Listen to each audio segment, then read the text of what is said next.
Hi everyone, welcome to Tiki with Ray Live. I came all the way from Seattle, Washington to interview Tim here about the Tiki Underground. We're going to get the history, the past and the present, and then the future of this bar. Now, Tim, who are you as far as the Tiki Underground is concerned? So my business card says Tiki Ambassador.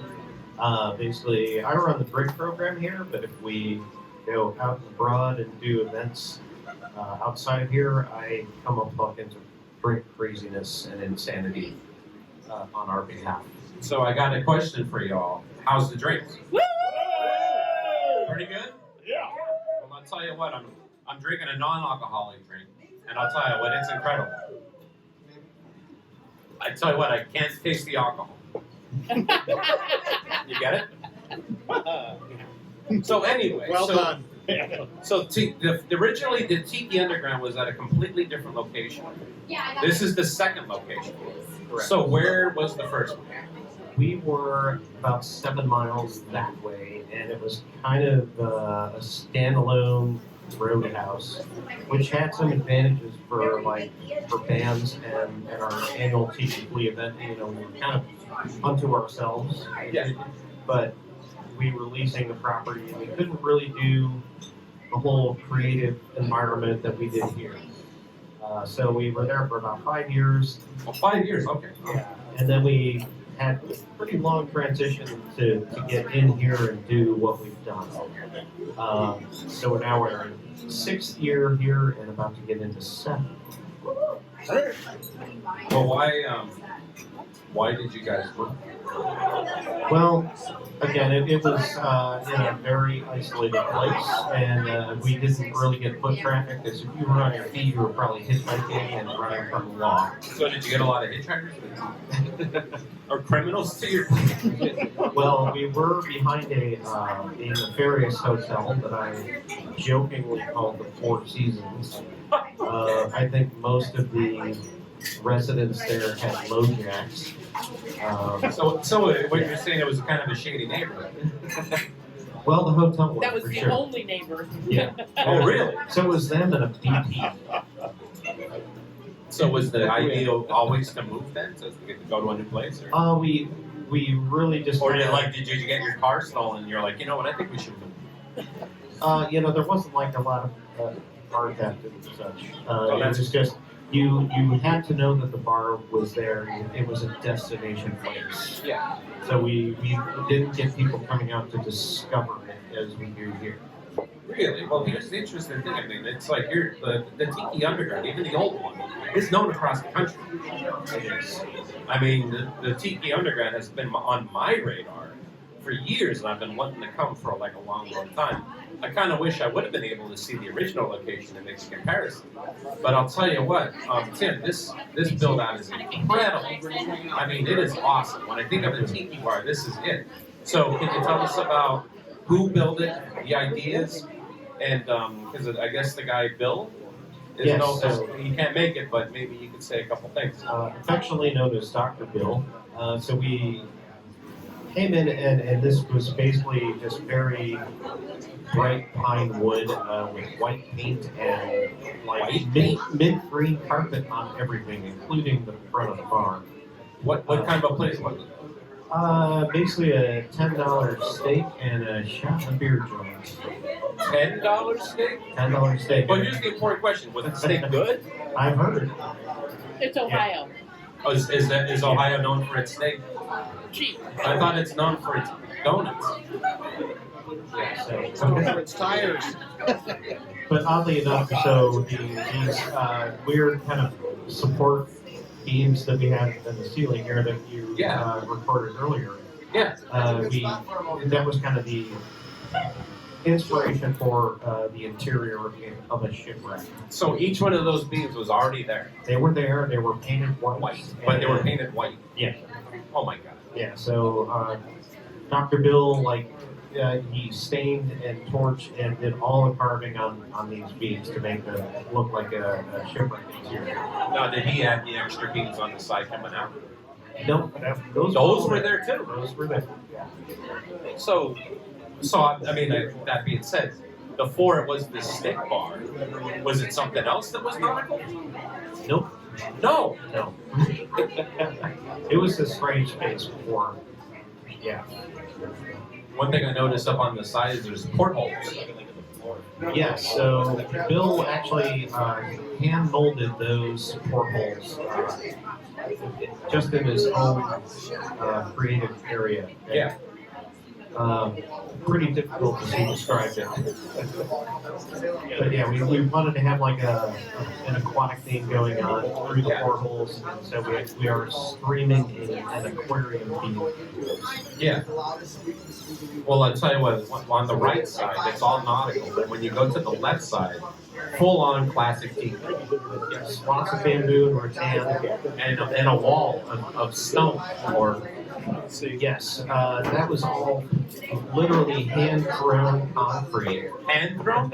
Hand-thrown, just like Bill standing there with lots of concrete, just throwing them at chicken wire. And then he painted it to do that effect. So it looks like volcanic rock, and there's some subtly mounted skulls within that framework if you look closely. Oh my God. Yeah, and which he also sculpted himself. So, well, I mean, a question about Bill is, has he done other Tiki build outs?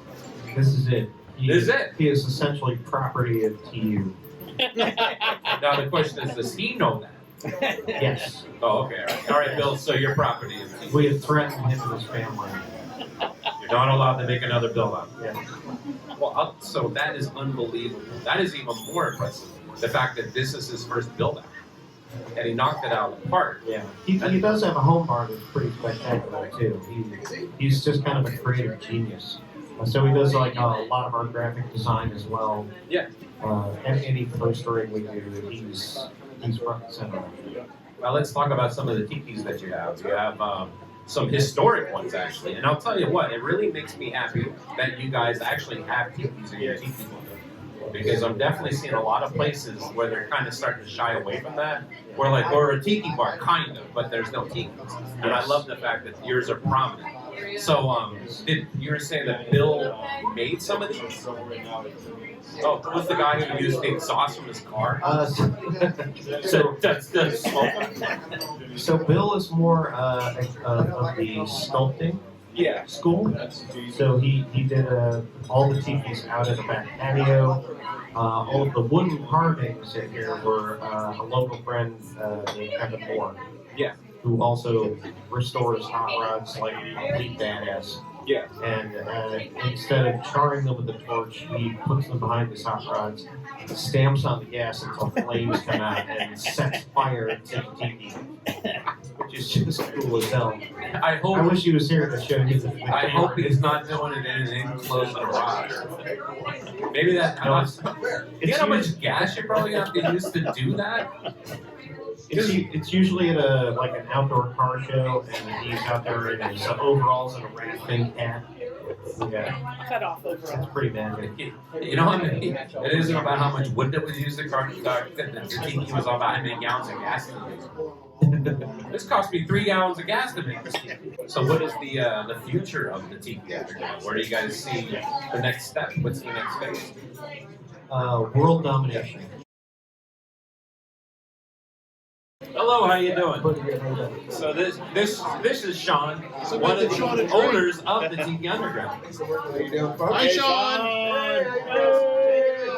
Well, I guess you need no introduction, right? Some of these people know. Folks do well, I think. Well, I actually met your wife out in Seattle a couple of years ago. Oh, yeah, that's true. That's how I met her, and she's like, "Yeah, you got to come to the Tiki Underground. You got to come to the Tiki Underground." I'm like, "Yeah, I do." And then finally, it took me a couple of years, but I finally made it. Yeah, what the hell's the Tiki Underground? Oh, Sean. Oh, yeah, there you go. Sorry. Yeah, there I'm you not go. used to this stuff. You're better at this stuff. Interviewing people. Well, I try. But well, speaking of that, I got to ask you, why Tiki Underground? Why is it called the Tiki Underground?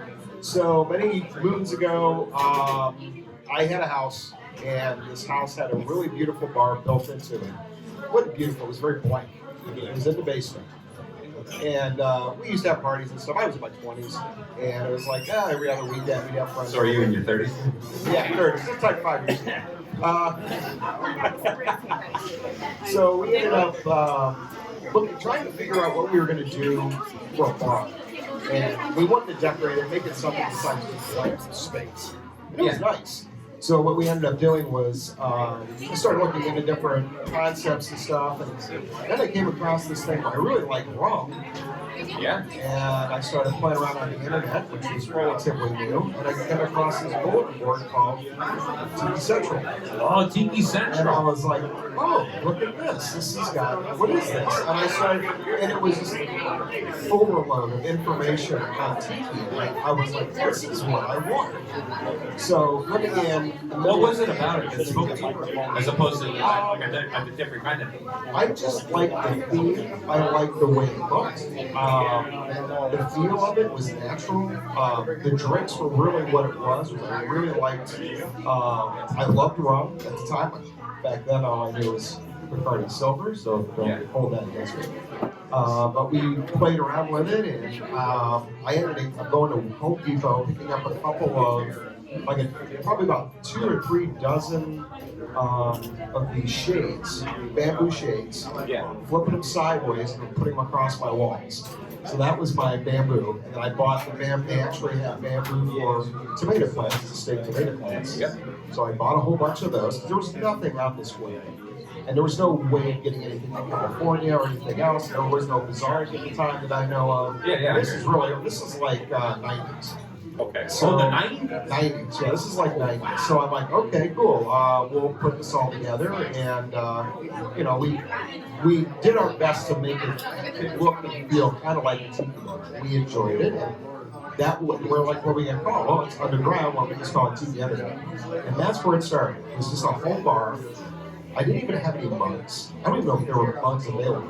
I mean, I didn't know anything. So I remember following Tiki David, who was pretty famous over in Berea, Ohio. I'm trying to remember some of the Tiki Skip was another one who actually did my lamps here. But I really didn't participate too much. I just more or less absorbed. I didn't know what I was looking at. I really didn't understand it. And as time went on, I became, picked up a few pieces here and there from like Spencer's and stuff. At one time, they were putting out some really cool stuff. And then, unfortunately, my life changed quite a bit. We moved. I lost the bar in my basement. I built another one in another basement, and then life changed again, and I ended up getting divorced. Ended up meeting my wife. I ended up a kid. Went from my first wife, that changed a lot of things, so that was kind of put on hold. And all of a sudden, I mean, my current wife was Jessie, and funny story about that was we had. I had bought, I don't have it here, I don't think anymore, but I used to have a 3-foot boy from Spencer's. It was one of those sort of plastic glove ones. Wow. And it lit up. And that was the only thing Tiki I really had left when I got home. So I had that sitting in my living room. And the first time Jessie came over, I had to do a lot of explaining on what this thing was in my living room. She's like, what is that? And then she had no idea, so we went into this big thing on what it's about, why it's there, and she found it. Oh, this is fascinating. Well, Jessie travels a lot, so the first thing she said is, we got to go find a tiki bar. So I'd never been to one.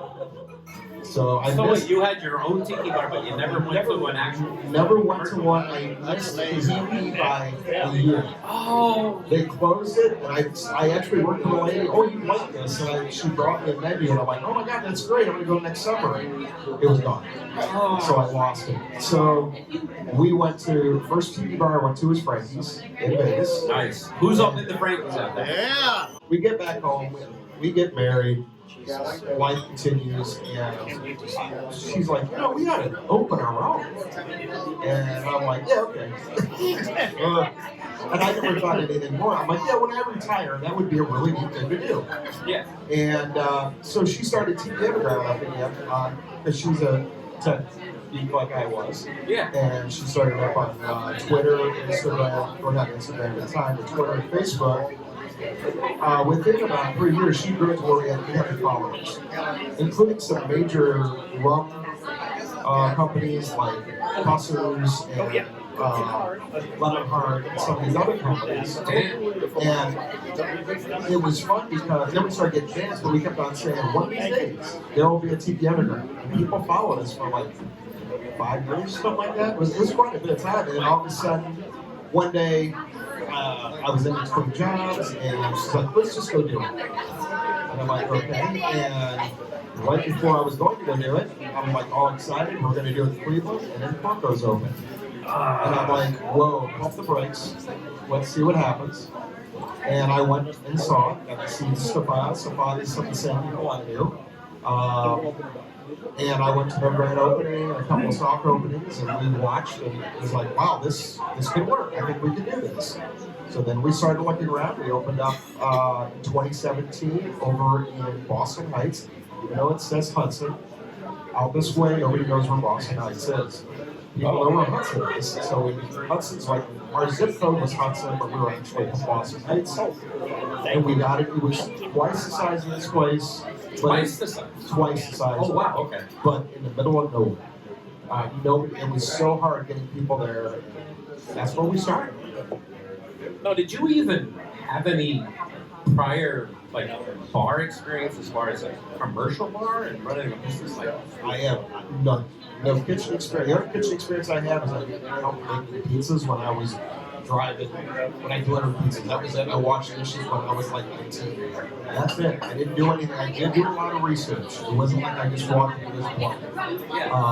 And I took a good 5 years, why do bars fail? It scared the hell out of me. Because everybody tells you bars will fail within 2 years. Most bars like a 50%. Wow. And I started looking into it. I'm like, why is it like this? Why are these failing? And my assumption was people didn't take it seriously. I think a lot of people open a bar thinking this will be a lot of fun. My friends can come out, we'll have a great time, and this will be great. Mind you, I'll joke with everybody here, and they probably always heard me say that, is I'll be walking through with my mom getting ready to go clean up puke in the bathroom, and I'm like, this is the glorious life of owning a bar. This is work. It's fun. I mean, don't get me wrong, I have a ball. It's a lot of fun. I made a lot of friends. It's a really good time. But in the beginning, the whole idea of the premise is, what is a business? And you got to treat it that way. You got to treat it seriously. Well, what I got to ask you then is well, how did it go? You're going to open up the first Tiki Underground. How'd it go for the first year or two? I was scared shitless. I'll be honest with you. It scared me to death. And I think that's why we succeeded, is because I was too afraid to fail. I mean, I did everything I could. I walked out of there in tears. I don't know how many times. There was times, and you can ask my wife, I was so sore I couldn't get in the car. I had a Jeep. Oh my God. And I literally had to crawl up into the Jeep. I couldn't get my legs up because my legs were so sore from standing around. And now I did everything. I bartended. I did dishes. I cleaned. I cooked. I served. You name it. I did it. And so I felt that was important because you're opening a business and I just open it and walk out. I had no idea how it runs. I had to know how this runs. And I think that was another reason we did so well was because we listened to our employees. So everybody that came in that door, I confessed to them. I don't know what I'm doing. I'll tell you that right now. I have no idea. You have a better way of doing it? Let me know. And that's how we grew it. Everybody would come in with almost every employee that came in was like, this is what we used to do at this place. Okay, cool. We'll do that. And that's follows through to this day. I mean, even though I'm experienced now, I still don't know. We do our best. But I rely on the people that work for me to give me ideas or a way of doing things. And I think that's what really saved us. The fear of failure. Well, speaking of failure, I think here's a good question. You were saying that there's a really, really good chance of a regular bar failing. What's the difference between a Tiki bar failing or succeeding? Because there's all these other variables into it now. That is true, and I'll confess that I cheated. Okay. The first bar that we opened was not a full-fledged Tiki bar. Okay. This is this is what I wanted, Yeah. but I knew where I was going. There was no way it was going to work. And I had all the taps on my beer, you know, which I only have 4. I had 4 taps. I had 6 taps here. I had 4 here, or 6 here. If I would have just threw up what everybody loved and served vodka and stuff like that, you know, or not served vodka and turned the taps off, we would have been out of business in a minute. Because You really think so? oh yeah, because the people that were coming in they had no idea. And they would walk in, and it was dark. Yeah, you know, very similar situation, dark. A lot of cool lighting, a lot of art on the walls, stuff like that. And they would walk in, and they had no idea where they were. And they just looked around like, what is this? And a lot of them was like, oh, this kind of like margarita. No. No, that is not true. Educated. You know, you had educated Rick. And I had the regulars that used to come in there all the time when it was the other bar. Yeah. And they'd come in and they still could get their Bud Light watching football. So I had one TV with my movies, I had the other TV with football or whatever the hell else they wanted to watch. But I kept the music the same. I kept vodka behind the bar. I kept a few things that we, that we kind of were like. I called it a hybrid. We had a lottery machine. Okay. I mean, stuff that you would normally not see at a tiki bar, but it got us through. It also created a little bit of a bubble here in Ohio, at least this area, to where people understood what this was. Nice. People would walk in like, what is this? And it's like, well, it's tiki bar. Oh yeah, I've been to one in Florida. No. This is a real tiki bar. This is what they used to look like. You know, that's Florida tiki. It's fun. It's great. This is different. And we eventually, I mean, I think we cultivated a pretty good quality of people and to learn what this was. And now it grows. And it's growing in this area. And that's one of the things I'm proud of is teaching. I have to give a lot of credit to a good mentor of mine. Everyone knows Lucky. Lucky, when he heard about me, he came and spoke to me. I had known him through other channels, other people that knew him. And he told me, one of the first things he told me to this day, I remember, bartending is about education. You educate your public. You educate them about the drinks, where they came from, what this is all about. And that's what we've been doing. And we continue to do that. Well, I'll tell you what I mean. Well, I've been to a lot of tiki bars, and this is legit. And I actually said to someone, I'm like, yeah, this kind of reminds me of Frank.